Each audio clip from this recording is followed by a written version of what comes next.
Hi, இந்த வீடியோல நாங்க வந்து Boolean functions canonical sum of productங்கிற ஃபங்க்ஷனை பத்தியும் அதே நேரம் canonical product of sumங்கிற ஃபங்க்ஷனை பத்தியும் தான் நாங்க பார்க்க போறோம். அதாவது ஒரு Boolean function வந்து பாத்தீங்கன்னா பிரதானமான இரு வடிவங்கள்ல நாங்க எடுத்துரைக்க முடியும். அதுல முதலாவது வடிவம் வந்து பாத்தீங்கன்னா CSOP அப்படின்னு சொல்லுவோம். அதாவது canonical sum of products. அதே மாதிரி இன்னொரு வடிவத்தில் எடுத்துரைக்கலாம். அது வந்து பாத்தீங்கன்னா CPOS அப்படின்னு சொல்லுவோம். அதாவது canonical product of sums. So இந்த இரண்டு பிரதான வடிவங்களை பயன்படுத்துறதன் மூலமா பூலியன் சமன்பாடுகளை நாங்க தெளிவா எழுதி காட்ட முடியும். அதுல canonical SOPங்கிற ஃபங்க்ஷன் வந்து பாத்தீங்கன்னா சோ நாங்க இரண்டு விதமான டேர்ம்ஸ்களை பார்த்திருக்கிறோம். ஒன்னு மின் டேர்ம், இன்னொன்னு மேக்ஸ் டேர்ம். சோ மின் டேர்ம்ஸ்களை நாங்க சம் பண்ணணுமா இருந்தா அந்த சமன்பாட்டை தான் நாங்க என்னன்னு சொல்லுவோம்னா canonical sum of products அப்படின்னு சொல்லுவோம். சோ இதுதான் CSOPங்கிற ஃபங்க்ஷன். சோ உங்களுக்கு தெரியும் மின் டேர்ம்ங்கிறது எண்ட் ஆபரேட்டர் மூலமா இணைக்கப்படுற வேரியபிள்ஸ்களை நாங்க மின் டேர்ம்ஸ்னு சொல்லுவோம். அப்ப மின் டேர்ம்ஸ்களை நாங்க என்ன செய்ய போறோம்னா சம் பண்ண போறோம். அப்படி இல்லாட்டி ஓ ஆபரேட்டர் மூலமா இணைச்சமா இருந்தா அந்த சமன்பாடை நாங்க CSOP அப்படின்னு சொல்லுவோம். சோ இது இன்னொரு பேர்லயும் அழைப்பாங்க. என்னன்னா canonical sum of productsங்கிறத நாங்க canonical sum of min terms அப்படின்னு சொல்லலாம். சோ அப்ப min termsகளை sum பண்ற ஃபங்க்ஷனால இது canonical SOP அப்படின்னு அழைக்கப்படுது. சோ இந்த ஃபங்க்ஷனுக்கான ஒரு எக்ஸாம்பிள் பாத்தீங்கன்னா இருந்தா இதுல வந்து பாத்தீங்கன்னா x bar dot y bar. So இந்த இடத்துல ப்ராடக்ட் டேர்ம் அப்படிலாம் ஒரு மின் டேர்ம் இருக்கு. சோ இது ஒரு மின் டேர்ம், இது ஒரு மின் டேர்ம், இது ஒரு மின் டேர்ம், இது ஒரு மின் டேர்ம். சோ இந்த மின் டேர்ம்ஸ்கள் எல்லாம் என்ன செய்யப்பட்டிருக்குன்னா ஓ ஆபரேட்டர் மூலமா சம் பண்ணப்பட்டிருக்கு. சோ அதனால இந்த சமன்பாட்டை நாங்க சம் ஆஃப் ப்ராடக்ட்ஸ் சொல்லுவோம். உங்களுக்கு ஈஸியா விளங்கிக்கிறதுக்காக சம் ஆஃப் மின் டேர்ம்ஸ்னு கூட நீங்க என்ன செய்ய முடியும்னா இதை சொல்ல முடியும். இதுதான் CSOPங்கிற ஃபங்க்ஷன். ரெண்டாவது ஃபங்க்ஷன் வந்து பாத்தீங்கன்னா CPOSங்கிற ஃபங்க்ஷன். சோ அதாவது canonical product of sumங்கிறது நாங்க மின் டேர்ம் மாதிரி இன்னொரு டேர்ம் பார்த்திருக்கிறோம். அதுதான் மேக்ஸ் டேர்ம். சோ அப்ப மேக்ஸ் டேர்ம்ஸ்களை நாங்க என்ன செய்ய போறோம்னா ப்ராடக்ட் பண்ண போறோம். அப்படி இல்லாட்டி மேக்ஸ் டேர்ம்ஸ்களை எண்ட் ஆபரேட்டர் மூலமா இணைச்சமா இருந்தா அந்த ஃபங்க்ஷனை தான் நாங்க என்னன்னு சொல்லுவோம்னா canonical product of sums அப்படின்னு சொல்லுவோம். product of sums னு சொல்லுவோம். சோ இதுக்கு இன்னொரு பேர் சொல்லலாம். என்னன்னா product of max terms னு கூட நீங்க சொல்ல முடியும். product of max terms னு கூட சொல்லணும். ஏன்னா எங்களுக்கு max termங்கிறது எப்பவுமே இரண்டு வேரியபிள்கள் சம் பண்ணப்படுறத நாங்க என்னன்னு சொல்லுவோம்னா max term அப்படின்னு சொல்லுவோம். அப்ப max termsகளை வந்து நாங்க ப்ராடக்ட் பண்றனால இத நாங்க product of sums அப்படின்னு சொல்லுவோம். சோ இதுக்கான எக்ஸாம்பிள் வந்து பாத்தீங்கன்னா இதுல வந்து பாத்தீங்கன்னா x plus yங்கிறது ஒரு max term, அதே மாதிரி x plus y barங்கிறது ஒரு max term. சோ இந்த நாலு max termsகள் என்ன செய்யப்பட்டிருக்குன்னா எண்ட்ங்கிற ஆபரேட்டரை பயன்படுத்தி ப்ராடக்ட் பண்ணப்பட்டிருக்கு. சோ இதனால தான் நாங்க இந்த ஃபங்க்ஷனை நாங்க வந்து canonical product of sum அப்படிங்கிற ஃபங்க்ஷனா நாங்க சொல்லுவோம். சோ அப்ப பூலியன் ஃபங்க்ஷன்ஸ்கள்ல வந்து பிரதானமான இரண்டு வடிவங்கள் தான் canonical SOP, canonical POS னு. சில இடங்கள்ல நீங்க வந்து இந்த canonicalங்கிற டேர்மை யூஸ் பண்ண மாட்டீங்க. SOP அப்படிங்கிற டேர்மை மட்டும் தான் யூஸ் பண்ணுவீங்க. சோ அது என்னங்கறத நாங்க பார்த்தோம்னா சோ எங்களுக்கு வந்து பூலியன் ஃபங்க்ஷனை நாங்க எழுதுற நேரம் சோ ஒரு canonical sum of product function வந்து ஏன் நாங்க இத canonical sum of product அப்படினு சொல்றோம்னா சோ இந்த ஃபங்க்ஷன்ல வந்து பாத்தீங்கன்னா ஒரு ஃபங்க்ஷனை எழுதுற நேரம் நாங்க இந்த fங்கற டேர்மை யூஸ் பண்ணுவோம் ஃபங்க்ஷனை காட்டுறதுக்காக. சோ வித்தின் பிராக்கெட்ஸ் நாங்க என்னத்தை யூஸ் பண்ணுவோம்னா அந்த ஃபங்க்ஷன்ல பயன்படுத்தப்படுற வேரியபிள்ஸ்கள் என்ன அப்படிங்கறது நாங்க இப்படி காட்டுவோம். சோ அப்ப இந்த இடத்துல எங்களுக்கு விளங்குது என்னன்னா இந்த ஃபங்க்ஷன் மூணு வேரியபிள்ஸ்களை கொண்டு உருவாக்கப்பட்டிருக்கு. சோ இத நாங்க ஏன் canonical அப்படினு சொல்றோம்னா இந்த ஒவ்வொரு டேர்மையும் எடுத்து பாத்தீங்கன்னா இருந்தா அந்த ஒவ்வொரு டேர்ம்லயும் மூணு வேரியபிள்களும் இன்வால்வ் ஆகியா இருந்தா அந்த ஃபங்க்ஷன்ல ஒவ்வொரு டேர்ம்லயும் இந்த மூணு வேரியபிள்ஸ்களும் இன்வால்வ் ஆகி இருந்துச்சா இருந்தா அந்த ஃபங்க்ஷனை தான் நாங்க என்னன்னு சொல்லுவோம்னா canonical canonical sum of products அப்படின்னு சொல்லுவோம். அதாவது ஒரு விரிவான ஃபங்க்ஷன் காட்டுறதுக்காகத்தான் இது இப்படி அடையாளப்படுத்தப்படுது. இந்த canonical மீனிங் தான் இது ஒரு விரிவான ஃபங்க்ஷன் காட்டுது. ஸோ இது தான் canonical SOPங்கிற ஃபங்க்ஷன் விளக்கம். ஸோ அதே மாதிரி வந்து பார்த்தீங்கன்னா நாங்கள் நிறைய இடத்துல SOPன்னு சொல்லுவோம். பட் அதை நாங்கள் எப்படி சொல்லணும்னா SSOPன்னு தான் சொல்லணும். அதாவது ஸ்டாண்டர்ட் சம் ஆஃப் ப்ராடக்ட்ஸ் அப்படின்னு சொல்லுவோம். அப்போ ஸ்டாண்டர்டுக்கும் கெனானிக்கலுக்குமான வேறுபாடு தான் இப்போ நான் சொல்கிறேன். ஸோ இப்போ ஸ்டாண்டர்ட் சம் ஆஃப் ப்ராடக்ட்ஸுங்கிற ஃபங்க்ஷனை நீங்கள் எடுத்து பார்த்தீங்களா இருந்தால் ஸோ இதுலேயும் வந்து பாருங்க XYZங்கிற 3 வேரியபிள்ஸ் இருக்குன்னு காட்டுது. பட் இதில் இந்த டேர்ம் எடுத்துக்கிட்டீங்களா இருந்தால் இதில் Y வந்து மிஸ்ஸிங். ஸோ இப்போ இந்த ஃபங்க்ஷனில் இருக்கக்கூடிய Yங்கிற வேரியபிள் இந்த இடத்துல இல்லை. அதே மாதிரி இதுலேயும் வந்து பார்த்தீங்கன்னா இதில் Zங்கிற வேரியபிள் இல்லை. ஸோ அப்போ இதில் வந்து ஏதோ ஒரு விதத்தில் அந்த வேரியபிள் வந்து சுருக்கப்பட்டிருக்கு, அப்படி எலிமினேட் பண்ணப்பட்டிருக்கு.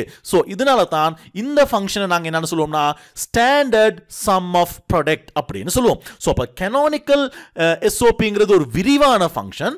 ஏதாவது ஒரு விதத்தில் அது சுருக்கப்பட்டா அந்த ஃபங்க்ஷனை நாங்கள் என்னன்னு சொல்லுவோம்னா standard sum of product function அப்படின்னு சொல்லுவோம்.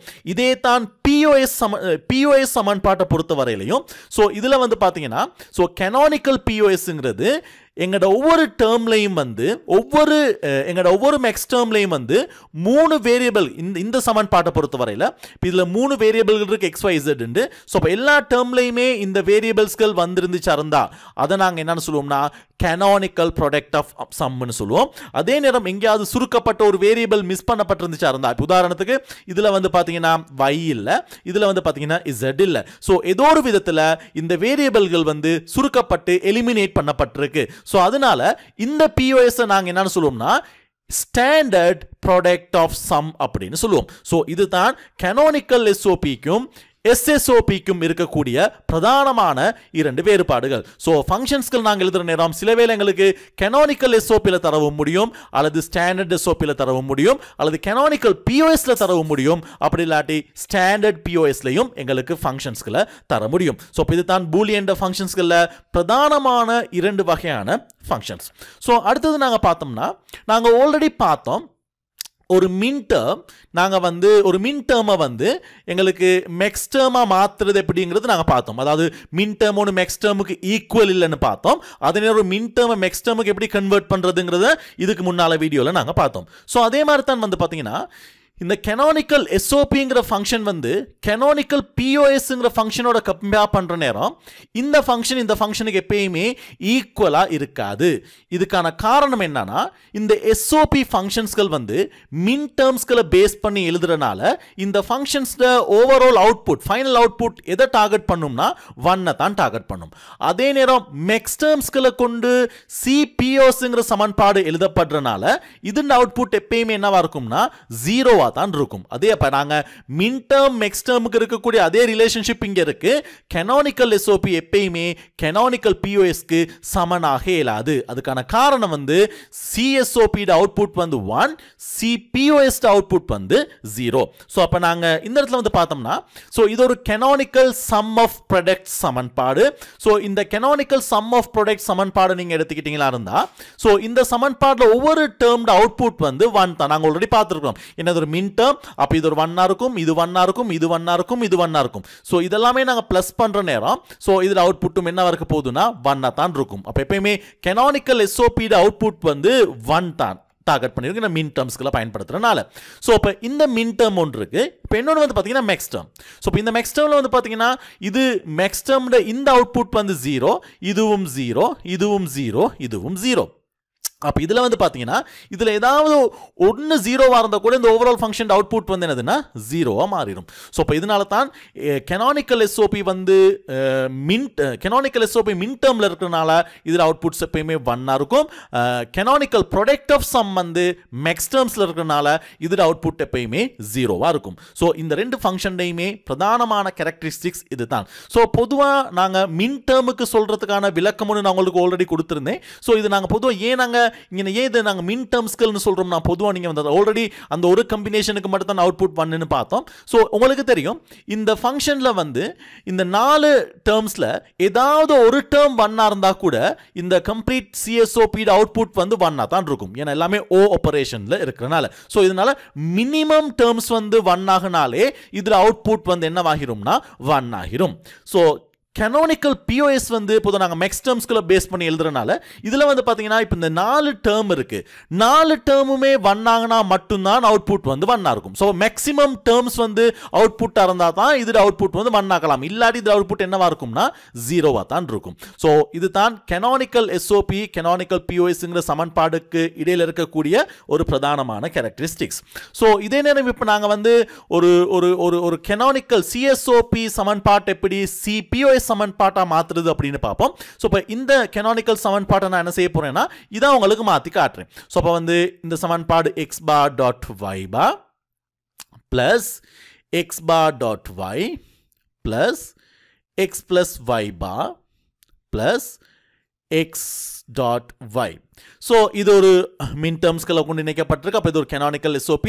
ஸோ இப்போ இதை நாங்கள் என்ன செய்ய போறோம்னா இதை canonical POS மாற்ற போகிறோம். அப்போ சிம்பிளான ஒரு டேர்ம் வந்து உங்களுக்கு இந்த சமன்பாடை முழுவதின் கம்ப்ளிமெண்ட் பண்ணினீங்களா இருந்தால் இப்போ இதுக்கு ஈக்குவல் ஆயிரும். ரீசன் என்னன்னா இதோட அவுட்புட் வந்து 1, இதோட அவுட்புட் வந்து 0. அப்போ எப்பயுமே எங்களுக்கு தெரியும் மேக்ஸ் டேர்ம் ஒன்னோட அவுட்புட் 0 ஆயிடுச்சா அதுக்கு ஈக்குவல் ஆயிரும். சிஎஸ்ஓபியோட அவுட்புட்டை வந்து நாங்கள் 0 மாற்றிட்ட மாதிரி இருந்தால் இப்போ ஒன்றுக்கு ஒன்று ஈக்குவல் ஆயிரும். அதை தான் நாங்கள் இங்கே பார்த்துருக்குறோம். ஸோ அப்போ இந்த canonical SOP இப்போ நான் என்ன செஞ்சிருக்கேன்னா முழுவதின் கம்ப்ளிமெண்ட் ஒன்று போடுறதன் மூலமாக இதோட சமன்பாட்டில் அவுட்புட்டை 0வா மாற்றுறேன். ஸோ இப்போ நாங்கள் என்ன செய்ய போகிறோம்னா இந்த முழுவதின் கம்ப்ளிமெண்ட்டை ரிமூவ் பண்ணுவோம். அப்போ இந்த ஒவ்வொரு இதுவும் பிரேக் ஆகும். இது உங்களுக்கு பிறகு நீங்கள் படிப்பீங்க. டிமோகன்ஸ் லோன்னு ஒரு லோ இருக்குது, அந்த லோவை நீங்கள் பிறகு படிப்பீங்க. ஸோ அப்போ இது வந்து x bar dot y bar முழுவதின் பார் ஆகும். அது இந்த பார் ஒவ்வொரு ஓ ஆப்பரேட்டர்லையும் உடைக்கப்படும். இந்த பிளஸ் என்ன மாறும்னா டாட்டா மாறும். ஸோ இது வந்து பார்த்தீங்கன்னா எக்ஸ் பார் டாட் ஒய் முழுவதின் கம்ப்ளிமெண்ட், இந்த பிளஸ் திருப்பி டாட்டா மாறும், திருப்பி எக்ஸ் டாட் ஒய் பார் முழுவதின் கம்ப்ளிமெண்ட், திருப்பி இந்த பிளஸ் வந்து டாட்டா மாறும், திருப்பி எக்ஸ் டாட் ஒய் முழுவதின் கம்ப்ளிமெண்ட். ஸோ இப்போ நாங்கள் என்ன செய்ய போகிறோம்னா இந்த ஒவ்வொரு டேர்மில் இருக்கக்கூடிய இந்த மேலே இருக்கக்கூடிய இந்த கம்ப்ளிமெண்ட்டை நாங்கள் இப்போ வந்து ரிமூவ் பண்ண போகிறோம். ஸோ இப்போ இதை ரிமூவ் பண்ணணுமா இருந்தால் இது ரெண்டுமே கம்ப்ளிமெண்ட் பண்ணப்பட்டு இந்த சிம்பிள் மாறும். ஸோ இப்போ எக்ஸ் பார் ட பார் ஆயிரும், இந்த பிளஸ் டாட் வந்து பிளஸ் ஆகும், இந்த ஒய் பார் ட பார் ஆகும். ஸோ இது ஒரு டேர்ம். ஸோ இது டாட், இது எக்ஸ் ட பார், இந்த பிளஸ் வந்து டாட்டா மாறும், இந்த டாட் வந்து பிளஸ்ஸாக மாறும், அடுத்தது y ட கம்ப்ளிமெண்ட். ஸோ இந்த டாட் அப்படியே இருக்கும். இது X bar dot Y plus Y bar ட பார் டாட், இது X bar plus Y bar. So இப்போ இதெல்லாம் டபுள் கம்ப்ளிமெண்ட் எல்லாமே ரிமூவ் ஆயிரும். ஸோ இப்போ ரிமூவ் ஆகும்னா உங்களுக்கு இந்த ஈக்குவேஷன் வந்து உங்களுக்கு கிடைக்குது. ஸோ இப்படி தான் நாங்கள் ஆல்ரெடி உங்களுக்கு நான் மேக்ஸ் டேர்ம் ஒன்று நாங்கள் மேக்ஸ் டேர்ம் எப்படி மின் டேர்முக்கு மாற்றுறதுன்னு நாங்கள் பார்த்துருந்தோம். ஸோ ஒரு கம்ப்ளிமெண்ட் பண்ணிட்டு மாற்றணும், அதே ஸ்டைல் தான். ஸோ ஒவ்வொரு வேரியபிள்களும் கம்ப்ளிமெண்ட் பண்ணப்படணும். இந்த டாட் ப்ளஸ்ஸாக மாறும், இந்த ப்ளஸ் டாட்டாக மாறும். ஸோ அப்படி மாற்றின மாதிரி இருந்தால் நாங்கள் ஒரு canonical SOPயை canonical POSஆ மாற்றலாம். அதே நேரம் canonical POSஐயும் நாங்கள் canonical SOPஆ மாற்றலாம். ஸோ இதுதான் சமன்பாடுகளை SOPயிலிருந்து எப்படி நாங்கள் POSக்கு கன்வெர்ட் பண்ணுறது அப்படிங்கிறது. ரைட். ஸோ இப்போ அடுத்தது நாங்கள் பார்க்க போகிறது உங்களுக்கு ஒரு பூலியன் ட்ரூத் டேபிள் கொடுக்கப்படுற நேரம் இந்த ட்ரூத் டேபிளை வச்சுக்கிட்டு நாங்கள் எப்படி ஒரு ஃபங்க்ஷனை எடுக்கிறதுன்னு தான் பார்க்க போகிறோம். ஸோ இப்போ நாங்கள் ஆல்ரெடி பார்த்தோம் என்னன்னா உங்களுக்கு ஒரு ஃபங்க்ஷன் கொடுத்தா நீங்கள் அதுக்கான ட்ரூத் டேபிளை என்ன செய்யலாம், நீங்கள் எழுதுவீங்க. இதுக்கு முதல்ல நாங்கள் பார்த்தோம் ஒரு ஃபங்க்ஷன் கொடுத்தா அந்த ஃபங்க்ஷனுக்கு எப்படி நாங்கள் ட்ரூத் டேபிள் போடுறதுன்னு. இப்போ நாங்கள் என்ன செய்ய போகிறோம்னா ஒரு ட்ரூத் டேபிள் கொடுத்தா அந்த ட்ரூத் டேபிளை பேஸ் பண்ணி இந்த ஃபங்க்ஷனை எழுத இயலுமா அப்படிங்கிறத நாங்கள் பார்க்க போகிறோம். ஸோ அதுக்கான ஒரு எக்ஸாம்பிள் நாங்கள் பார்ப்போம் இந்த இடத்துல. ஸோ உங்களுக்கு எக்ஸ் ஒய்னு 2 வேரியபிள்ஸ்கள் இருக்கு. ஒரு ஃபங்க்ஷன் அவுட்புட் இந்த ட்ரூத் டேபிள் ஃபைனல் அவுட்புட் வந்து பார்த்தீங்கன்னா இப்படி கொடுத்துருக்காங்க 0 1 1 0. ஸோ இப்போ இது எந்த ஃபங்க்ஷன்? இந்த ஃபங்க்ஷன் உங்களுக்கு 2 விதமான ஃபங்க்ஷன்ஸ்கள் எழுதலாம். ஒன்று வந்து canonical SOP வடிவத்தில் எழுதவும் முடியும், அதே நேரம் canonical POS வடிவத்தில் எழுதவும் முடியும். ஸோ அது எப்படி எழுதுறதுங்கிறதான் நாங்கள் பார்க்க போகிறோம். ஸோ இப்போ உங்களுக்கு ஆல்ரெடி நாங்கள் பார்த்துருக்கோம் மின் டேர்ம் எக்ஸ் டேர்ம்ஸ்களை எப்படி எழுதுறதுன்னு உங்களுக்கு தெரியும். ஸோ அப்போ இந்த எக்ஸ் ஒய்ட மின் டேர்ம்ஸ்களை நாங்கள் எழுதுன மாதிரி இருந்தால் இது எக்ஸ் பார் ஒய் பார் டாட், இது எக்ஸ் பார் டாட் ஒய், இது எக்ஸ் டாட் ஒய் பார், இது x dot y. இதில் max termsகள் எழுதுன மாதிரி இருந்தா x plus y bar, x bar plus y, இது x bar plus y bar. So இப்போ எங்களுக்கு மின் டேர்ம் எக்ஸ் டேர்ம்ஸ்கள் வந்துடுச்சு. ஸோ இப்போ நாங்கள் மின் டேர்ம்ஸ்களை பேஸ் பண்ணி எழுதுன மாதிரி இருந்தால் கெனானிக்கல் எஸ்ஓபி சமன்பாட்டு ஒன்று எழுதலாம். மெக்ஸ் டேர்ம்ஸ்களை பேஸ் பண்ணி எழுதுன மாதிரி இருந்தால் கெனானிக்கல் பிஓஎஸ் சமன்பாடு ஒன்று எழுதலாம். ஸோ இப்போ இதில் முக்கியமான ஒரு பாயிண்ட் நீங்கள் நோட் பண்ண வேண்டியது தான் என்னன்னா, இந்த இடத்துல 4 கம்பினேஷன் இருக்கு. இந்த ஃபைனல் அவுட்புட்டை நீங்கள் எடுத்துக்கிட்டீங்களா இருந்தால் 2 வன்வார சந்தர்ப்பங்கள் இருக்கு. அப்ப எப்பயுமே நாங்க சொல்ற ஒரு விஷயம் என்னன்னா, canonical SOP ஃபங்க்ஷனோட அவுட்புட் வந்து எப்பயுமே எதை டார்கெட் பண்ணும்னா 1 தான் டார்கெட் பண்ணும். ஏன்னா இது மின் டேர்ம்ஸ்கள்னால மின் டேர்ம்ட பிரதானமான விஷயமே வந்து 1 அவுட்புட் வந்து 1 ஆகிறது தான். ஸோ அப்ப canonical SOP சமன்பாட்டை எழுதுற நேரம் நீங்க இந்த 0 கணக்கில் எடுக்கவே தேவையில்லை. இந்த 1 வந்திருக்கிற இந்த 2 டேர்ம்ஸ்களையுமே நீங்க எழுதிட்டீங்களா இருந்தா அதுதான் canonical SOP. அதே நேரம் இந்த ஜீரோஸ்களை டார்கெட் பண்ணணும் இருந்தா உங்களுக்கு தெரியும் canonical POSங்கிற சமன்பாடு அவுட்புட் எப்பயுமே 0வா இருக்கும். ஸோ இப்போ நாங்க canonical POS சமன்பாடு ஒன்று எழுதுற நேரம் நாங்கள் இந்த 1 கன்சிடர் பண்ண தேவையில்லை. இந்த 0வை கன்சிடர் பண்ணி அதுண்ட மெக்ஸ் டேர்ம்ஸ்களை நாங்கள் எடுத்த மாதிரி இருந்தால் போதும். அப்போ canonical SOP பண்ற நேரம் 1 மின் டேர்ம் எடுத்து எழுதுனா போதும். canonical POS எழுதுற நேரம் ஜீரோஸ்களை வச்சு மெக்ஸ் டேர்ம்ஸ்களை மட்டும் எடுத்து எழுதுனா போதும். ஸோ அதன் அடிப்படையில் இப்போ நாங்கள் என்ன செய்ய போறோம்னா, முதலாவது சமன்பாடு தான் நாங்கள் canonical SOP சமன்பாட்டை எழுத போறோம். அதாவது இந்த 2 ஒன்ஸ்களை மட்டும் டார்கெட் பண்ணி அதுண்ட மின் டேர்ம்ஸ்களை நாங்கள் எடுத்து எழுதுன மாதிரி இருந்தா அந்த சமன்பாடு canonical SOP சமன்பாடா இருக்கும். ஸோ இந்த பாருங்க canonical SOP சமன்பாடு எஃப். நீங்க எப்பயுமே சமன்பாடு ஒன்று எழுதுற நேரம் இந்த நோட்டேஷன் ரொம்ப முக்கியமாக நோட் பண்ணிக்கோங்க. எஃப்ல நீங்க மென்ஷன் பண்ணுங்க உங்களோட சமன்பாட்டில் என்னென்ன இன்புட் வேரியபிள்ஸ்கள் பயன்படுத்தப்படுது அப்படிங்கிறது. ஏன்னா நாங்கள் ஆல்ரெடி பார்த்துருக்கோம் இந்த ஒவ்வொரு வேரியபிளும் வந்து ஒரு லாஜிக்கல் ஆபரேஷன், ஏதாவது ஒரு லாஜிக்கல் ஆக்டிவிட்டியை தான் குறிப்பிடுது. சரியா? ஸோ அப்போ அந்த அடிப்படையில் அப்போ எஃப் XYZ 3 வேரியபிள்ஸ்களை யூஸ் பண்றதன் மூலமா எழுதப்படுற சமன்பாடு x bar dot y. அதாவது இந்த டேர்ம் எடுத்தீங்களா இருந்தா x bar dot y அது சம் பண்ணப்படுது இந்த டேர்மையும். ஸோ இப்போ இந்த 2 மின் டேர்மையும் நாங்கள் சம் பண்றோம், எங்களுக்கு canonical SOP சமன்பாடு வந்து கிடைக்குது. ஸோ இதுதான் canonical SOP சமன்பாடு. ஸோ அதே நேரம் இன்னொரு சமன்பாடு நாங்கள் எடுத்த மாதிரி இருந்தா POS. அப்போ நாங்கள் 2 ஜீரோஸ்களை மட்டும் டார்கெட் பண்ணிட்டு அதுண்ட மெக்ஸ் டேர்ம்ஸ்களை எடுத்து நாங்கள் அதை ப்ரொடக்ட் பண்ணணும் இருந்தா அந்த சமன்பாடு வந்து canonical POS சமன்பாடா இருக்கும். ஸோ அதுலேயும் XYZ வேரியபிள்ஸ்கள் இருக்கு. ஸோ இப்போ இந்த இடத்துல இதில் வந்து பார்த்தீங்கன்னா x plus yங்கிற இந்த டேர்ம் எடுக்கப்பட்டிருக்கு. அதே நேரம் இதில் x bar plus y barங்கிற இந்த டேர்ம் எழுதப்பட்டிருக்கு. ஸோ இதுதான் வந்து பார்த்தீங்கன்னா 2 ஃபங்க்ஷன்ஸ்களையுமே ஒரு ட்ரூத் டேபிளை பேஸ் பண்ணி எழுதக்கூடிய பிரதானமான டெக்னிக். ஸோ இப்போ உங்களுக்கு ஆல்ரெடி நாங்கள் பார்த்தோம் மின் டேர்ம் எக்ஸ் டேர்ம்ஸ்களை வந்து நாங்கள் சிம்பிள் என் மூலமாக ஐடென்டிஃபை பண்ணப்படுது மின் டேர்ம். ஸோ கேபிட்டல் எம் மூலமாக ஐடென்டிஃபை பண்ணப்படுது மெக்ஸ் டேர்ம் அப்படிங்கிறது. சில சந்தர்ப்பங்களில் பூலியன் ஃபங்க்ஷன்ஸ்களை இந்த மாதிரி மேத்தமெட்டிக்கல் நோட்டேஷன்ஸில் எழுதியிருப்பாங்க. ஸோ அப்போ இதில் வந்து பார்த்தீங்கன்னா என்ன சொல்கிறாங்கன்னா, எஃப்ங்கிற ஒரு ஃபங்க்ஷன் இருக்கு. ஸோ அதில் XYZங்கிற 3 வேரியபிள்ஸ்கள் பயன்படுத்தப்படுது. ஸோ இந்த மார்க் உங்களுக்கு தெரியும் summation, sum mark. So sum of ப்ராடக்ட்ங்கிறது தான் இது சம் பண்ணப்படுதுங்கிறது காட்டுது. ஸோ இதில் வந்து சிம்பிள் எம்ங்கிற நேரம் மின் டேர்ம்ஸ்கள்ங்கிறது காட்டுது. ஸோ இதில் 1 2 எதை ரீப்ரசன்டேஷன் பண்ணுதுன்னா, ஸோ இப்போ உங்களுக்கு 1,2ங்கிற நேரம். ஸோ இதில் வந்து பார்த்தீங்கன்னா நாங்கள் இந்த டெசிமல் நம்பர் 00ங்கிறது பைனரியில் 00ங்கிறது டெசிமலில் 0, 01ங்கிறது 1, 10ங்கிறது 2, 11ங்கிறது 3. அப்போ இந்த ஈக்குவேஷனில் என்ன சொல்கிறாங்கன்னா, உங்களுக்கு டெசிமல் 1,2 வரக்கூடிய அந்த 2 வேல்யூகளுக்கும் நீங்கள் மின் டேர்ம்ஸ்கள் எடுத்தீங்களா இருந்தால் இந்த சமன்பாடு வரப்போகுதுங்கிறது தான் இந்த இடத்துல குறிப்பிட்றாங்க. ஸோ அப்போ இந்த 2 டேர்ம்ஸ்களை நாங்கள் எடுத்த மாதிரி இருந்தால் இதை 2ஐயும் வச்சு தான் உங்களுக்கு இந்த CSOP சமன்பாடு என்ன செய்யப்பட்டிருக்குன்னா எழுதப்பட்டிருக்கு. ஸோ இப்படி ஒரு நோட்டேஷன்ல இந்த சமன்பாடை நாங்கள் எடுத்துரைக்கலாம். அப்படி இல்லாட்டி இன்னொரு மெத்தட் யூஸ் பண்ணுவாங்க, என்னன்னா எஃப் XYZங்கிற வேரியபிள்ஸ்கள் சிம்பிள் எம் போட்டுட்டு இது வந்து 1 தானே, அப்போ 1 பிளஸ் இன்னொரு சிம்பிள் எம் போட்டு 2 போடுவாங்க. ஸோ இந்த ரெண்டு மெத்தட்ஸில் எது வேணாலும் தரலாம். பட் அதிகமான ஏ லெவல்ஸ்களில் இந்த மெத்தட்ஸ்கள் யூஸ் பண்ணப்படுறது இல்லை. பட் நீங்கள் ஒரு யூனிவர்சிட்டி எஜுகேஷனோ ஒரு ஹையர் ஸ்டடியில் போயிட்டு பூலியன் லாஜிக்கை பற்றி படிக்கிற நேரம் இந்த இந்த இந்த சின்டெக்ஸ்களை கொஞ்சம் நீங்கள் ஞாபகத்தில் வச்சுக்கோங்க. ரைட். அதே மாதிரி ப்ராடக்ட் டேர்ம் ஒன்று எழுதுவாங்க இந்த அமைப்பில்.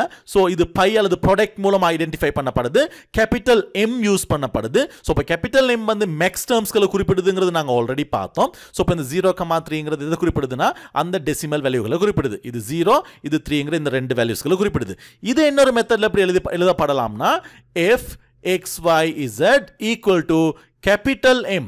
capital M M வந்து பார்த்தீங்கன்னா 0 0 plus capital M 3ங்கிற இப்படி இது பிளஸ் இல்லை சாரி இந்த இடத்துல டாட் வச்சிருப்பாங்க. டாட் ஏன்னா இது தானே சம், இது வந்து ப்ராடக்ட். ஸோ இந்த இடத்துல டாட் வச்சிருப்பாங்க. ஸோ அப்போ இதுக்கு இந்த அமைப்பில் நாங்கள் என்ன செய்ய முடியும்னா இந்த ரெண்டு நோட்டேஷன்ஸ்களில் சிஎஸ்ஓபி சிபிஓஎஸ்ங்கிற சமன்பாடுகள் வந்து எடுத்துரைக்கப்படலாம். ஸோ ஒரு பூலியன் ஃபங்க்ஷன் வந்து இப்படித்தான் ஒரு ட்ரூத் டேபிள்ல இருந்து எடுக்கப்படுது. ஸோ இப்போ நாங்கள் இன்னொரு எக்ஸாம்பிள் பார்ப்போம். இந்த இடத்துல நாங்கள் 3 வேரியபிள்ஸ்கள் வார ஒரு எக்ஸாம்பிள் பார்ப்போம். X Y Z. ஸோ இதில் எங்களுக்கு வந்து நான் மின் டேர்ம்ஸ்கள் எழுதிக்கிறேன், உங்களுக்கு ஆல்ரெடி தெரியும். ஸோ மேக்ஸ் டேர்ம்ஸ்களையும் நாங்கள் எழுதிக்கிறோம். ஸோ இப்போ எங்களுக்கு ஒரு ட்ரூத் டேபிள் கொடுத்துருக்குறாங்க. ட்ரூத் டேபிள்ட அவுட்புட் தான் கொடுத்துருக்குறாங்க, எங்களுக்கு ஃபுல்லாக தரல. பட் எங்களுக்கு இந்த கம்பினேஷன்ஸை வச்சு எங்களுக்கு டிரெக்டாக என்ன செய்ய முடியும்னா மின் டேர்ம்ஸ்களையும் மேக்ஸ் டேர்ம்ஸ்களையும் எங்களுக்கு என்ன செய்ய முடியும்னா எடுக்க முடியும். ரைட். ஸோ இப்போ நாங்கள் இந்த ஃபங்க்ஷன் அவுட்புட் ஒன்று எங்களுக்கு தராங்க. என்னன்னா இதுதான் இந்த ஃபங்க்ஷன் அவுட்புட் 0 1 0 1 1 1. ஸோ இப்போ எங்களுக்கு இப்போ இதில் என்ன கேட்குறாங்கன்னா உங்கள்கிட்ட இந்த ட்ரூத் டேபிளுக்கான சமன்பாடு என்ன. அப்போ உங்களுக்கு ரெண்டு சமன்பாடுகள் இதை வச்சு டிரைவ் பண்ணலாம். நீங்கள் ஜீரோஸ்களை பேஸ் பண்ணி நீங்கள் மேக்ஸ் டேர்ம்ஸ்களை ப்ரொடக்ட் பண்ணினீங்களா இருந்தால் நீங்கள் கெனானிக்கல் பிஓஎஸ் சமன்பாடுன்னு உருவாக்கலாம். அல்லது ஒன்ஸ்களை பேஸ் பண்ணி நீங்கள் இந்த மின் டேர்ம்ஸ்களை சம் பண்ணினீங்களா இருந்தால் நீங்கள் கெனானிக்கல் சம் ஆஃப் ப்ராடக்ட் சமன்பாடு ஒன்று உருவாக்க முடியும். ஸோ அப்போ நாங்கள் என்ன செய்ய போகிறோம்னா ஃபர்ஸ்ட்டுக்கு இதில் உள்ள ஒன்களை நாங்கள் செலக்ட் பண்ணணுமா இருந்தால் இந்த ஒன்களுக்கான மின் டேர்ம்ஸ்கள் இந்த ஒரு மின் டேர்ம் இது ஒரு மின் டேர்ம் இந்த ஒரு மின் டேர்ம் இது ஒரு மின் டேர்ம் இந்த ஒரு மின் டேர்ம். ஸோ இப்போ இந்த மின் டேர்ம்ஸ்களை நாங்கள் என்ன செய்ய போகிறோம்னா ஸோ இதில் நீங்கள் இப்படி காட்டலாம். ஸோ இப்போ இது எல்லாத்தையும் நீங்கள் சம் பண்ணிட்டீங்களா இருந்தால் உங்களுக்கு canonical sum of product சமன்பாடு கிடைக்குது. ஸோ அதே நேரம் மேக்ஸ் டேர்ம்ஸ்கள் அடுத்தது ஜீரோஸ். ஸோ அப்போ நீங்கள் இந்த ஜீரோஸ்களை பேஸ் பண்ணி 3 ஜீரோஸ்களை பேஸ் பண்ணி அதில் மேக்ஸ் டேர்ம்ஸ்களை நீங்கள் எழுதுனீங்களா இருந்தால் உங்களுக்கு இந்த சமன்பாடு கிடைக்குது. ஸோ இது நாங்கள் பூலியன் மேத்தமெட்டிக்கல் நோட்டேஷனில் காட்டுற மாதிரி இருந்தால் இந்த 1 3 5 6 7ங்கிறது எடுத்தீங்களா இருந்தால் உங்களுக்கு சம் ஆஃப் ப்ராடக்ட் எழுதலாம். 0 2 4 எடுத்தீங்களா இருந்தால் உங்களுக்கு வந்து ப்ராடக்ட் ஆஃப் சம் எழுதலாம். ஸோ இது எழுதக்கூடிய இன்னொரு லேசான டெக்னிக். இப்போ ஒரு டேர்ம் நான் சொல்லி தரவங்களுக்கு வந்து இப்போ இந்த இடத்துல வந்து பாருங்க 1ங்கிறது கொடுத்துருக்காங்க. இப்போ இது எதுவுமே தராம உங்களுக்கு இந்த ஈக்குவேஷன் மட்டும் தராங்க. இந்த ஈக்குவேஷன் மட்டும் தந்துட்டு சமன்பாடு எழுத சொன்னாங்களா இருந்தா இப்போ நீங்க பார்க்கலாம் இதுல 3 வேரியபிள்ஸ்கள் இருக்கு. ஸோ இந்த இடத்துல டெசிமல் 1 இருக்கு. அப்போ டெசிமல் 1ங்கிறது நாங்கள் பைனரிக்கு மாத்தினமா இருந்தா 0 0 1. டெசிமல் 3 நாங்கள் பைனரிக்கு மாத்தினமா இருந்தா 0 1 1. 5 மாத்தினமா இருந்தா 1 0 1. 6 மாத்தினமா இருந்தா 1 1 0. 7 மாத்தினமா இருந்தா 1 1 1. ஸோ இப்போ இதில் நீங்கள் வந்து பார்த்தீங்கன்னா இது எக்ஸ் இது ஒய் இது இசட்னு எடுத்தீங்களா இருந்தால் இந்த மூணுமே அவுட்புட் 1 ஆகணுமா இருந்தால் இப்போ நான் ஏற்கனவே பார்த்தோம் எஸ்ஓபினால இது எக்ஸ் 0வாக இருக்குது. அப்போ நாங்கள் இது எக்ஸ் கம்ப்ளிமெண்ட் பண்ணுவோம், y கம்ப்ளிமெண்ட் இசட் நார்மலாக வரும். அப்போ முதலாவது ஈக்குவேஷன் வந்து எக்ஸ் பா y பா z. ஸோ எக்ஸ் பா y பா z பார்த்தீங்களா. ஸோ இப்படி சார்ட் போடாமல் கூட இந்த டேர்ம்ஸ்கள் கொடுக்குற நேரம் நீங்கள் குயிக்காக அந்த மின் டேர்ம்ஸ்களை கண்டுபிடிச்சி எடுக்கலாம். ஸோ இந்த இடத்துல ப்ளஸ்ஸை போடுறீங்க. ஸோ இதுக்கு என்ன வரப்போகுது எக்ஸ் பா y z. ஏன்னா 1 1 இது 0வாக இருக்குது. இது ப்ளஸ் இது எக்ஸ் இது y பா z. இது ப்ளஸ் xy z பா இது பிளஸ் xy z. சிம்பிள். உங்களுக்கு குயிக்கா இந்த டெக்னிக்ல நீங்க என்ன செய்ய முடியும்னா சமன்பாடை எழுத முடியும். அதே மாதிரி தான் canonical POSஐயும் நீங்க எழுதலாம். இதுல வந்து பாத்தீங்கன்னா 0 2 4 கொடுத்துருக்காங்க. அப்ப 0க்கு பைனரி வந்து 3 0 தான். 4க்கு பைனரி 1 0 0. சாரி 2க்கு பைனரி வரும் ஃபர்ஸ்ட்டுக்கு. அப்ப நாங்க ஃபர்ஸ்ட்டுக்கு 3 zeros, 2க்கு வந்து பாத்தீங்கன்னா 0 1 0, 4க்கு வந்து பாத்தீங்கன்னா 1 0 0. ஸோ அப்போ இது வந்து ப்ராடக்ட் ஆஃப் சம். அப்போ இது எல்லாமே 0 பேஸ் பண்ணணும்னா உங்களுக்கு தெரியும் 0வா இருந்தால் எக்ஸ்னு தான் வரும். அப்போ X plus Y plus Z. So இந்த டேர்ம் வந்து பார்த்தீங்கன்னா X plus Y bar plus Z. இந்த டேர்ம் வந்து பார்த்தீங்கன்னா X bar plus Y plus Z. So இது மூணையுமே நாங்கள் ப்ரொடக்ட் பண்ணிட்ட மாதிரி இருந்தால் இது பிஓஎஸ் அல்லது கெனானிக்கல் பிஓஎஸ் சமன்பாடாக இருக்கும். ஸோ இப்படித்தான் இந்த ரெண்டு சமன்பாடுகள் எழுதுறதுங்கிறது வந்து ரொம்ப ஈஸியான ஒரு டெக்னிக். இது 4 வேரியபிள் கொடுத்தாலும் நீங்கள் இதே மாதிரி சிம்பிள் டெக்னிக்கை யூஸ் பண்ணி எழுத முடியும். ஸோ இன்னொரு எக்ஸாம்பிள் நாங்கள் பார்ப்போம். இதில் இப்போ அவுட்புட் கொடுக்குறாங்க, இதில் 0 2 4 6ங்கிறது. ஸோ அப்போ நாங்கள் 0க்கு 1 2க்கு 1 4க்கு 1 6க்கு 1 இந்த 4 1கள் இருக்குது. ஸோ அப்போ இதில் மின் டேர்ம்ஸ்களை நாங்கள் ப்ரொடக்ட் பண்ணிட்ட மாதிரி இருந்தால் எங்களுக்கு canonical sum of product கிடைக்குது. ஸோ இது 4டையுமே மின் டேர்ம்ஸ்கள். இதாருக்கு மின் டேர்ம் இதையும் இதையும் இதையும் இதையும் எடுத்தால் சரி. ஸோ இது எல்லாத்தையுமே நாங்கள் சம் பண்ணிட்ட மாதிரி இருந்தால் canonical sum of product எங்களுக்கு கிடைக்குது. ஸோ அதே நேரம் இந்த 0 இந்த 0 இந்த 0 இந்த 0களை நாங்கள் ப்ரொடக்ட் பண்ணிட்ட மாதிரி இருந்தால் எங்களுக்கு வந்து canonical sum of product கிடைக்குது. ஸோ அப்போ இது ப்ரொடக்ட் ஒவ்வொரு டேர்ம்ஸ்கள் இதில் உள்ள மேக்ஸ் டேர்ம்ஸ்களை நாங்கள் என்ன செய்கிறோம்னா ப்ரொடக்ட் பண்ணி எழுதுகிறோம். எழுத நேரம் உங்களுக்கு canonical பிஓஎஸ் சமன்பாடு கிடைக்குது. ஸோ ரொம்ப ஈஸி. நீங்கள் இந்த மாதிரி சமன்பாடுகளை ப்ராக்டிஸ் பண்ணுங்கள். ஸோ அதே நேரம் வந்து இன்னொரு எக்ஸாம்பிள் பார்ப்போம். இதில் வந்து பார்த்தீங்கன்னா உங்களுக்கு 0 0 0 1 0 1 1 1ங்கிற அவுட்புட் கொடுக்கப்பட்டிருக்கு. ஸோ இது மேத்தமெட்டிக்கல் நோட்டேஷனில் இது எழுத காட்டப்பட்டிருக்கு. ஸோ இப்போ இதுக்கான canonical sum of product வந்து இந்த ஒன்கடை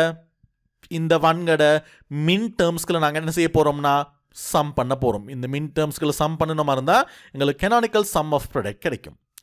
அடுத்தது வந்து பார்த்தீங்கன்னா இந்த ஜீரோஸ்களை பேஸ் பண்ணி அதோட மேக்ஸ் டேர்ம்ஸ்களை நாங்கள் ப்ரொடக்ட் பண்ணின மாதிரி இருந்தால் எங்களுக்கு canonical product of sum கிடைக்கும். அப்படி இல்லாட்டி நான் சொன்ன மாதிரி இந்த நம்பர்களை 3 பிட்டில் எழுதிட்டு நீங்கள் அப்படியும் காணலாம். ஸோ அந்த டெக்னிக்கை நீங்கள் ப்ராக்டிஸ் பண்ணிக்கோங்க, உங்களுக்கு பிறகு தேவைப்படும். ஸோ அதே மாதிரி இப்போ நாங்கள் இன்னொரு எக்ஸாம்பிள் பார்ப்போம். இதில் வந்து பார்த்தீங்கன்னா உங்களுக்கு ஒரு சுருக்கப்பட்ட இது வந்து பார்த்தீங்கன்னா இது வந்து ஒரு canonical சமன்பாடு இல்லை. நான் சொன்னேன் சமன்பாடுகள் வந்து canonical SOP வடிவத்தில் இருக்கலாம், அப்படி இல்லாட்டி ஸ்டாண்டர்ட் SOP வடிவத்தில் இருக்கலாம். உங்களுக்கு அப்போ இது ஒரு ஸ்டாண்டர்ட் வகை விளங்குது. எப்படின்னா இதில் XYZன்னு 3 வேரியபிள்ஸ்கள் இருக்கு. பட் இதில் முதலாவது டேர்மில் எங்களுக்கு XYZ இல்லை, ரெண்டாவது டேர்மில் வந்து பார்த்தீங்கன்னா எக்ஸும் இல்லை வையும் இல்லை. அப்போ இது ஒரு விதத்தில் சுருக்கப்பட்ட ஒரு ஸ்டாண்டர்ட் சம் ஆஃப் ப்ராடக்ட் சமன்பாடாக தான் இது இருக்கு. ஸோ இப்போ இந்த சமன்பாட்டோட canonical வடிவத்தை நாங்கள் எப்படி கண்டுபிடிக்கலாம்னா நீங்கள் இந்த சமன்பாடுக்கு வந்து ஒரு ட்ரூத் டேபிளை நீங்கள் எழுத முடியும். ஸோ இப்போ நாங்கள் என்ன செய்வோம்னா ஒரு ட்ரூத் டேபிள் அமைச்சிக்கிறோம். அப்போ இதில் நான் மின் டேர்ம்ஸ்கள் எழுதி வச்சுக்கிறேன். ஸோ இப்போ இந்த ட்ரூத் டேபிள் இதுக்கு இம்ப்ளிமெண்டேஷன் பண்ணுற நேரம் இந்த எக்ஸ் டாட் வைட அப்போ எக்ஸையும் வையையும் கம்பேர் பண்ணி நாங்கள் எக்ஸ் டாட் வைட அவுட்புட்டை கண்டுபிடிக்கலாம். ஸோ இதுதான் எங்களுக்கு அவுட்புட் வருது. ஸோ அதுக்கு பிறகு இதை இசட்டோட ஓல கம்பேர் பண்ணி எங்களுக்கு ஃபைனல் அவுட்புட்டை கண்டுபிடிக்கலாம். ஸோ எங்களுக்கு ஃபைனல் அவுட்புட் இது வருது. அப்போ 0 1 0 1 0 1 1 1ங்கிறது தான் இந்த அவுட்புட். ஸோ இப்போ எங்களுக்கு வந்து இது சம் ஆஃப் ப்ராடக்ட் SSOP-ஆ இருக்கு. ஸோ அப்போ இதுண்ட விரிவான canonical SOP-யை நாங்கள் எப்படி எழுதலாம்னா ஸோ இப்போ நாங்கள் இதில் பார்த்தோம்னா இந்த ஒன்கள் எல்லாத்தையும் எடுப்போம். இந்த ஒன்களுக்கான மின் டேர்ம்ஸ்களை நீங்கள் என்ன செய்ய போகிறீங்க ப்ரொடக்ட் பண்ணி எழுத போகிறீங்க. இந்த மின் டேர்ம்ஸ்களை நீங்கள் எண்ட் ஆப்ரேட்டர் மூலமாக இணைச்சி விட்டீங்களா இருந்தால் உங்களுக்கு இந்த சமன்பாடு கிடைக்குது. இது canonical SOP, இது ஸ்டாண்டர்ட் SOP, இது canonical SOP. அப்போ இதோட POS வடிவத்தை கூட நீங்கள் எடுத்துடலாம். இந்த 0 இந்த 0 இந்த 0ட மேக்ஸ் டேர்ம்ஸ்கள், இந்த மேக்ஸ் டேர்ம் இந்த மேக்ஸ் டேர்ம் இந்த மேக்ஸ் டேர்ம்ஸ்களை நாங்கள் சம் பண்ணி எழுதின மாதிரி இருந்தால் எங்களுக்கு கிடைக்கிறது. அந்த மேக்ஸ் டேர்ம்ஸ்களை ப்ரொடக்ட் பண்ணி எழுதின மாதிரி இருந்தால் எங்களுக்கு கிடைக்கிறது canonical product of sumங்கிற சமன்பாடு. ஸோ இது தான் இந்த ரெண்டு சமன்பாடுகளோட வடிவமும். நீங்கள் சமன்பாடுகள் எழுதுகிற நேரம் இந்த மெத்தடை யூஸ் பண்ண பழகுங்க. எஃப்னு காட்டினீங்களா இருந்தால் என்ன வேரியபிள்ஸ்கள் பயன்படுத்தப்படுதுங்கிறத நீங்கள் வித்தின் ப்ராக்கெட் யூஸ் பண்ணுங்கள். ABCயோ XYZோ அல்லது வேறு ஏதாவது யூஸ் பண்ணப்படுதுன்னா அந்த வேரியபிள்ஸ்கள் என்னங்கிறத இந்த இடத்துல கட்டாயமாக மென்ஷன் பண்ணுங்கள். ஸோ அதோட உங்களுக்கு கொஞ்சம் எக்ஸசைஸ் தாரேன். ஸோ இதில் நான் உங்களுக்கு மேத்தமெட்டிக்கல் நோட்டேஷன் தான் யூஸ் பண்ணியிருக்கிறேன். ஸோ இதில் நான் என்ன கேட்குறேன்னா canonical SOP எழுத சொல்கிறேன். அப்போ இதுலேயும் நீங்கள் canonical SOP-யை தான் எழுதணும். இதில் நான் என்ன கேட்குறேன்னா canonical POS எழுதுகிறேன். ஸோ இப்போ இதில் 3 சமன்பாடுகளை நீங்கள் உருவாக்க போகிறீங்க, கண்டுபிடிக்க போகிறீங்க. ஸோ இப்போ உங்களுக்கு என்ன செய்யலாம்னா இதுண்ட ட்ரூத் டேபிளை நீங்கள் போட்டிங்களா இருந்தால் அதில் canonical POS-ஐயும் எழுதலாம். அதுக்கும் அதே மாதிரி தான் canonical POS-ஐ நீங்கள் கண்டுபிடிக்கலாம். இதுலேயும் canonical SOP-யை நீங்கள் கண்டுபிடிக்கலாம். அப்போ உங்களுக்கு அப்போ 3 கொடுத்ததுக்கு நீங்கள் 6 அவுட்புட்ஸ்கள் நீங்கள் 6 சமன்பாடுகளை நீங்கள் எடுக்க முடியும். இதை ப்ராக்டிஸ் பண்ணுங்கள். இதில் ஏதாவது உங்களுக்கு டவுட்ஸ் இருந்துச்சா இருந்தால், டவுட்ஸ் வராது, இது சரியான லேசான மெத்தட், இதில் டவுட்ஸ் வராது, இதில் ஒரு சின்ன இஷ்யூ இருக்குது, நான் இந்த சமன்பாட்டில் ஒரு சின்ன பிழை விட்டுருக்கிறேன். ஸோ இதில் XYZங்கிறது 3 வேரியபிள்கள், இங்கே XYZ நான் 3 வேரியபிள்கள் கொடுத்துருக்கிறேன். பட் எங்களுக்கு நான் 15 வரையும் கொண்டு போயிட்டுருக்கிறேன். எங்களுக்கு தெரியும் 3 வேரியபிள்ஸ்கள் வந்துச்சா இருந்தால் 2 to the 3 எங்களுக்கு மொத்தம் 8 கம்பினேஷன்ஸ் தான் வரலாம், 0 to 7 வரையும். பட் இங்கே 15 வரையும் வருதுன்னா அது கட்டாயமா 4 கம்பினேஷன் வரும். அப்போ நாங்கள் XYZன்னு எடுக்காம இதை நாங்கள் என்ன செய்வோம்னா A, B, C, Dன்னு எடுங்க. அப்போ 4 இன்புட்ஸ். அப்போ இது ஒரு பெரிய சமன்பாடாக வரப்போகுது. ஸோ இதில் நான் எதை கேட்குறேன்னா கெனானிக்கல் POS தான் கேட்குறேன். இதை கண்டுபிடிச்சிட்டு நீங்கள் கெனானிக்கல் SOPM டிரைவ் பண்ணுங்கள். ஸோ இது ஒரு நல்ல எக்ஸாம்பிளாக இருக்கும். இது 3ஐயும் செய்யுங்க. உங்களுக்கு ஏதாவது டவுட்ஸ் இருந்துச்சா இருந்தால் நீங்கள் கமெண்ட் பண்ணுங்கள் அல்லது எனக்கு கால் பண்ணுங்கள். நான் அதுக்கு உங்களுக்கு சொல்யூஷன்ஸ் தரேன். தேங்க்யூ.